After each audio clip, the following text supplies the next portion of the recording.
Comment ایک مرتبہ کر دیجئے، یہاں سے باقی تھا۔ چلیے آپ میں سے کوئی ایک آدمی شروع کیجئے۔ سعود شروع کیجئے۔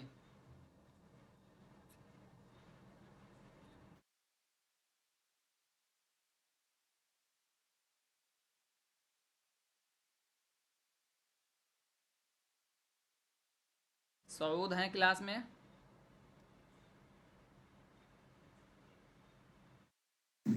جی پڑھیے۔ جی سر۔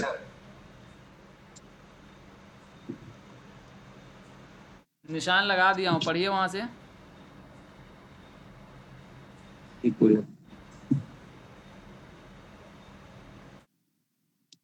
ناول توبۃ النصوح 12 فصلوں پر مشتمل ایک اصلاحی ناول ہے۔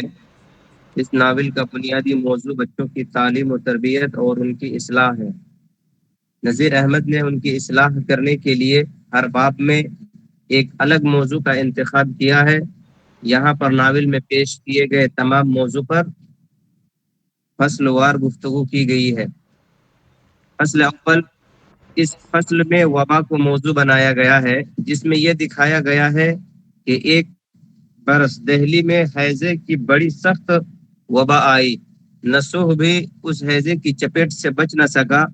نصوح کو خواب اور دوائی پلائی جاتی ہے، جس کو پیتے ہی وہ سو گیا اور خواب دیکھنے لگتا ہے۔ وبا کا ایک منظر ملاحظہ ہو، اب سے دور ایک سال دہلی میں ہیضے کا اتنا زور ہوا کہ ایک حکیم بقا کے کوچے سے ہر روز 30-40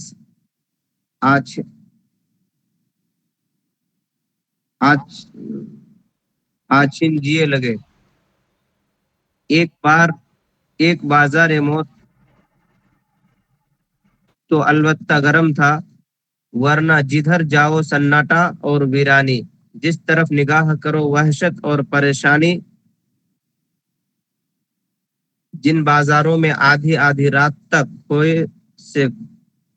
کھوئے سے کھوا چلتا تھا، ایسے اجڑے پڑے تھے کہ دن دوپہر جاتے ہوئے ڈر معلوم ہوتا تھا۔ یہ یہ پہلی جی ایک سیکنڈ۔ کورونا کال جیسی تصویر ہے یہاں پہ۔ جی سر، یہ پہلی فصل کی بات چل رہی ہے، اور پہلی فصل میں جہاں میں نشان لگا رہا ہوں اس کو آپ کو دھیان رکھنا ہے۔ اگر آواز کی دقت آ رہی ہے تو ہم پڑھائی چھوڑ دینا تو کسی صورت میں صحیح نہیں ہے۔ ہمارے پاس اور آلات ہیں، اس کے ذریعے ہم استعمال کر رہے ہیں، اور اس میں آپ کی ذمہ داری زیادہ بڑھ جاتی ہے۔ ہم جہاں جہاں نشان لگا رہے ہیں اس کو آپ دھیان رکھیں۔ نمبر 1، اس فصل میں وبا کو موضوع بنایا گیا۔ تو 12 فصل ہیں، کس فصل میں وبا کا ذکر کیا گیا؟ پہلے فصل میں وبا کا ذکر کیا گیا۔ ٹھیک ہے، آگے آئیے۔ فصل دوم میں دکھایا گیا ہے کہ جب نصوح خواب سے بیدار ہوا تو اس کو اپنی بے مقصد بے دین زندگی پر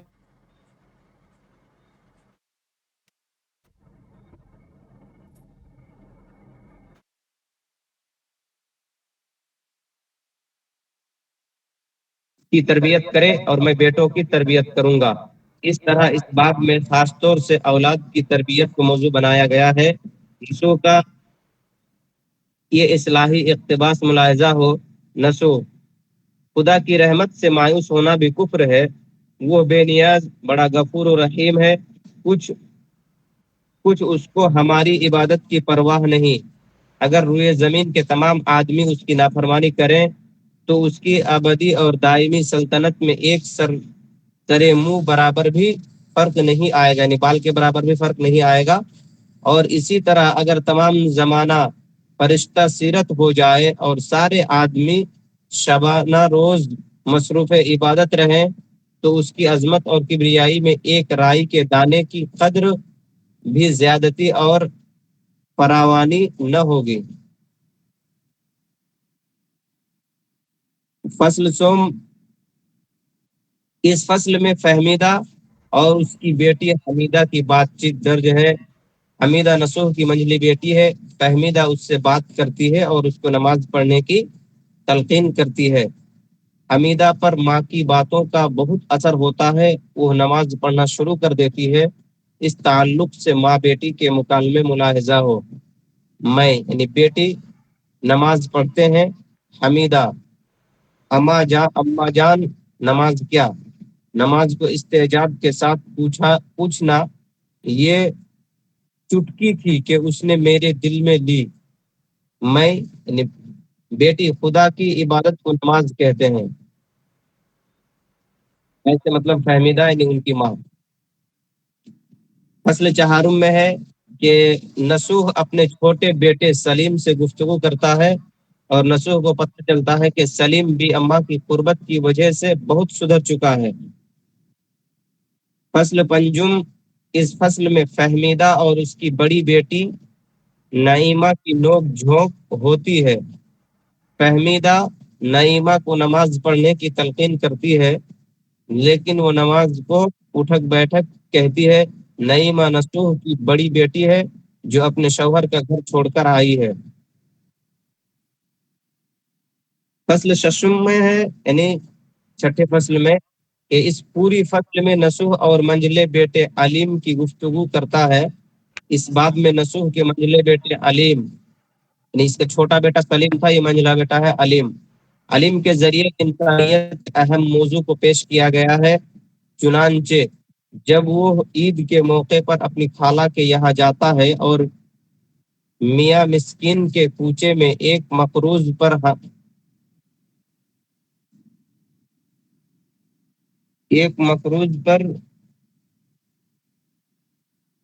بینے کے ظلم کو دیکھتا ہے اور اپنے قرض کی ادائیگی نہ کرنے کی صورت میں حوالات چلا جاتا ہے۔ اس کے گھر میں کوئی کمانے والا نہیں، یہ دیکھ کر علیم کی انسانیت جاگ اٹھتی ہے اور وہ اپنی پسندیدہ ٹوپی بیچ کر اس کو حوالات سے رہا کراتا ہے۔ نذیر احمد نے یہ نمونہ پیش کیا ہے جو ہمارے لیے مشعل راہ ہے۔ انسانیت کا درس دیا گیا ہے اس میں۔ اس کا جو کتاب میں عبارت ہے وہ یہاں پہ نوٹ کیا گیا ہے کہ دیکھو ٹوپی بک جائے تو خان صاحب کا سارا قرضہ چک جائے، بازار تو قریب تھا ہی۔ فوراً میں گلی کے باہر نکل آیا، رومال تو سر سے لپیٹ لیا اور ٹوپی ہاتھ میں لے ایک گوٹے والے کو دکھائی۔ اس نے 6 کی آنکی۔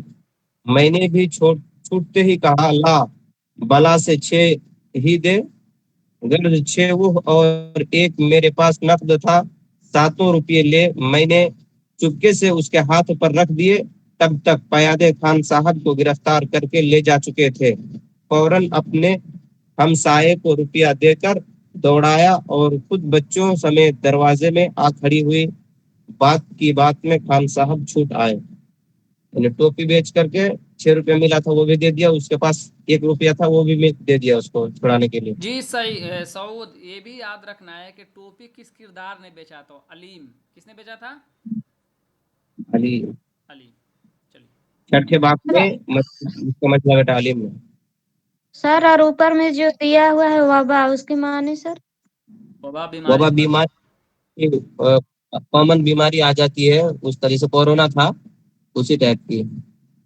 وبا کا مطلب ہوا ہوتا ہے۔ کے علاقہ یا محلے کا محلہ ایک وقت ہی میں کسی بیماری میں مبتلا ہو جاتا ہے، وبا کا علاقہ۔ جیسے وائرس چلتا ہے ویسے۔ فصل ہفتم 8ویں فصل میں ہے۔ اس ناول کی سب سے اہم فصل ہے۔ اس ناول میں نصوح اور اس کے بڑے بیٹے کلیم کی گفتگو ہے۔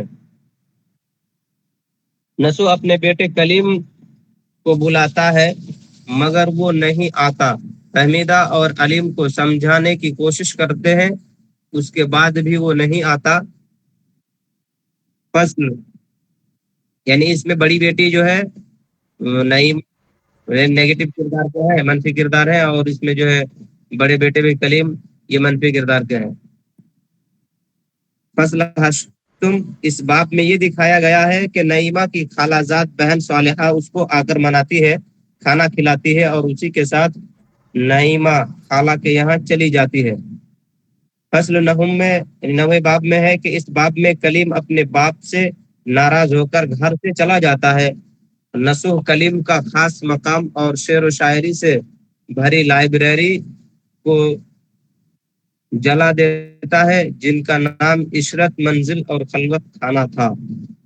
جب اس کا بڑا ایک بیٹا گھر سیکنڈ. چھوڑ کر فصل نہم جو ہے اس میں ایک چیز ہے، انہوں نے کہا کہ لائبریری جلا دیتا ہے اور اس کا نام کیا تھا؟ عشرت منزل اور خلوت خانہ. اس کو یاد رکھیے گا. اس جی لائبریری کا کیا نام تھا جس کو جلا دیا گیا؟ تو عشرت منزل اور خلوت خانہ. چلیے. فصل دہم 10ویں فصل میں ہے کہ اس باب میں کلیم اپنے دوست مرزا ظاہر دار بیگ، یہ کئی بار پوچھ چکا ہے کہ کس ناول کا کردار ہے. ہم، کلیم اپنے دوست مرزا ظاہر دار بیگ کے ساتھ رہتا ہے، پھر اپنے ایک قرابت دار فطرت کے یہاں رہتا ہے، مگر دونوں جگہ ذلیل اور رسوا ہوتا ہے اور قید خانے کی ہوا کھاتا ہے، پھر باپ کی سفارش پر باہر آتا ہے. فصل 11 یعنی 11ویں فصل میں کلیم نوکری کی جستجو میں دولت آباد جاتا ہے اور فوج میں بھرتی ہو جاتا ہے. یعنی وہ دولت آباد جاتا ہے 11ویں اور فوج میں بھرتی ہو جاتا ہے. وہ دوران لڑائی زخمی ہو جاتا ہے اور مردوں کی طرح 4 کوہاروں پر لد کر اپنے گھر واپس آتا ہے. فصل 12 12ویں اور آخری فصل. اس باب میں نعیمہ اپنی بہن صالحہ کے گھر رہ کر خود بخود راہ راست پر آ جاتی ہے اور اپنی غلطی کے لیے معافی بھی مانگتی ہے. یعنی لاسٹ میں جو ہے وہ انت تک ناول کے ختم ہونے تک وہ جو ہے راہ راست پر آ جاتی ہے. نعیمہ اس کی جو بڑی بیٹی تھی. جی. کلیم اپنی بہن تو گھر یہ ہم وفات نے پا 12 جو ابواب ہیں یا 12 فصلیں ہیں ہم نے ایک ایک کر کے آپ سے پڑھوا لیا. اب ہم آگے چلیں گے. اچھا، یہ کچھ آپ کی چیزیں ہیں جو آپ اس کو دماغ میں رکھیں گے.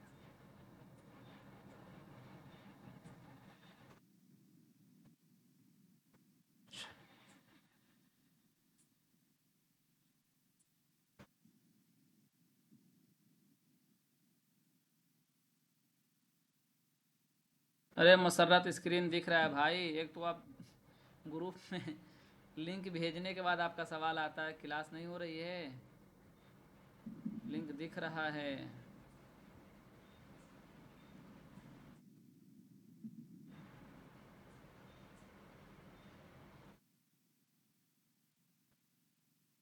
میں خود پریشان چل رہا ہوں اس کلاس کو لے کر.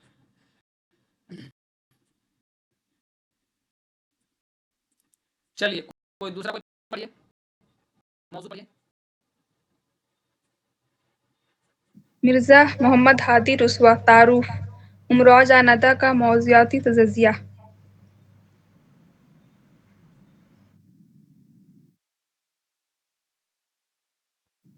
مرزا ہادی رسوا کا تعارف.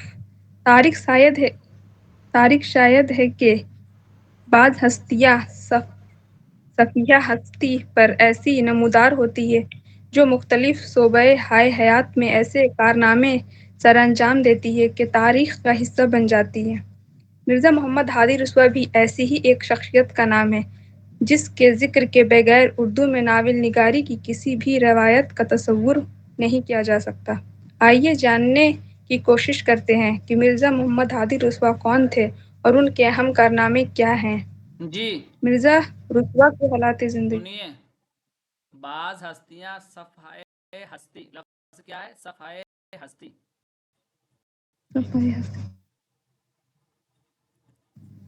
مرزا رسوا کے حالات زندگی. مرزا محمد ہادی رسوا پہلی جنگ آزادی کی ایک سال بعد 1858 میں لکھنؤ میں پیدا ہوئے. والد کا نام مرزا محمد تقی تھا اور وہ نواب آصف الدولہ کی فوج میں ملازم تھے. مرزا تقی خود بھی زبان و ادب کا خاصا ذوق رکھتے تھے اور فارسی زبان میں انہیں کامل دستگاہ حاصل تھی. رسوا کی والدہ کا جلد انتقال ہو گیا اور والد بھی زیادہ دنوں تک حیات نہیں رہے. کم عمری میں ہی والدین کے گزر جانے کا نتیجہ یہ نکلا کہ رسوا اپنی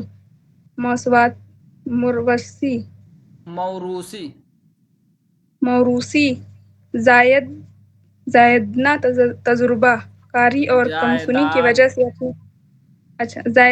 تجربہ کاری اور کم سنی کی تجربہ وجہ کاری سے اپنے ذائع کے ہاتھوں گنوا بیٹھے، اور اس طرح اس کے مالی مسائل نے انہیں دربدر پھرنے پر مجبور کر دیا۔ تحصیل علم کی لگن نہیں بچپن سے تھی، اس لیے وہ اس بے سر و سامانی کے عالم میں بھی تعلیم سے غافل نہیں رہے۔ انہوں نے وراثت میں حاصل باقی مانندہ اطمینان سے اثاثہ بھی پڑھیے گلناز، اطمینان سے پڑھیے، ڈرنے کی کوئی ضرورت نہیں۔ مجھے معلوم ہے کہ آپ کو آتا ہے، آپ تھوڑا گھبرا رہی ہیں۔ انہوں نے وراثت میں حاصل باقی ماندہ اثاثہ بھی فروخت کر دیا اور انٹرنس کا امتحان پاس کیا۔ پڑھیے اطمینان سے۔ فلسفہ اور منطق میں درک حاصل کرنے کے ساتھ ہی انگریزی زبان میں بھی کامل دسترس حاصل کی۔ رسوا نے 1885 میں پنجاب یونیورسٹی سے فلسفہ میں BA کیا۔ ریاضی کا بھی شوق تھا اور اسی شوق کی بدولت تھامس کالج رڈی کی اور درسیر کا امتحان پاس کر لیا۔ انہیں کیمیا کا بھی شوق تھا اور عمر بھر اس کی تلاش میں سرگردہ رہے۔ وہ موسیقی کا بھی ذوق رکھتے تھے اور ٹائپ اور شارٹ ہینڈ کے سلسلے میں بھی رسوا نے کئی اہم کارنامے انجام دیے۔ رک جائیے، یہ سوال آتا ہے، اردو کے کس ادیب نے اردو ٹائپ اور شارٹ ہینڈ کے سلسلے میں اہم کارنامہ انجام دیا؟ رورکی، آپ نے کچھ بتایا رورکی، یہ دیکھ لیجیے کہ میں نے نشان لگا دیا، مارک کر دیا ہے۔ چلیے پڑھیے آگے۔ رسوا نے ملازمت کا آغاز ریلوے سے کیا۔ کوئٹہ بلوچستان میں انہوں نے ریلوے لائن بچھانے میں اہم کردار ادا کیا۔ ریلوے کی ملازمت سے استعفیٰ دینے کے بعد رسوا لکھنؤ کے نخاس مشن اسکول میں فارسی کی مدرسی اختیار کر لی اور بعد میں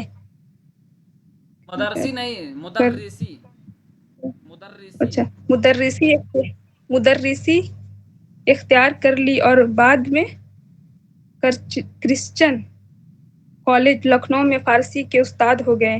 ریاست حیدرآباد دکن میں جب عثمانیہ یونیورسٹی کے قیام کا منصوبہ بنایا گیا تو اردو زبان میں مختلف علوم کی کتابوں کے نہ ہونے کا مسئلہ درپیش ہوا۔ اس کے حل کی ایک ہی صورت تھی کہ ان علوم کی کتابوں کا انگریزی سے اردو میں ترجمہ کیا جائے۔ اس غرض سے جامعہ عثمانیہ کے قیام سے 2 سال قبل 1917 میں دارالترجمہ کا قیام عمل میں آیا۔ مرزا رسوا کی مختلف علمی صلاحیتوں کی وجہ سے انہیں دارالترجمہ عثمانیہ میں بحیثیت مترجم 400 روپے تنخواہ پر ملازمت کی پیشکش کی گئی اور وہ حیدرآباد آ گئے۔ اس ملازمت کے دوران انہوں نے فلسفہ، منطق، اخلاقیات اور معاشیات کی 10 کتابوں کا اردو میں ترجمہ کیا۔ دارالترجمہ کی ملازمت اختیار کرنے کے 14 سال بعد 21 اکتوبر 1931 کو ان کا انتقال ہو گیا۔ ٹھیک ہے، جو میں ابھی پڑھا رہا ہوں آپ کو، ہماری ایک پوری کلاس اسی طرح ہوتی ہے۔ ہمارے جو استاد ہیں ان کا کچھ بھی نہیں، کچھ بھی نہیں کرتے، پورا کا پورا کام طالب علم پر دیتے ہیں۔ اب مجبوری میں مجھے پورا کام آپ کو دینا پڑ رہا ہے، اس میں پورا صرف آپ کا فائدہ ہے۔ آپ لوگ دھیان سنیے، میں کبھی بھی کسی سے کہوں گا پڑھنے کے لیے فوراً پڑھنا ہوگا۔ چلیے، یہاں ایک غلطی تھی، 2 سال پہلے نہیں بلکہ 1 سال پہلے جامعہ عثمانیہ 1918، ٹھیک ہے، دارالترجمہ 1917، یہ چیز ہم جان گئے نا۔ مرزا ہادی رسوا کا پیدا شفا کب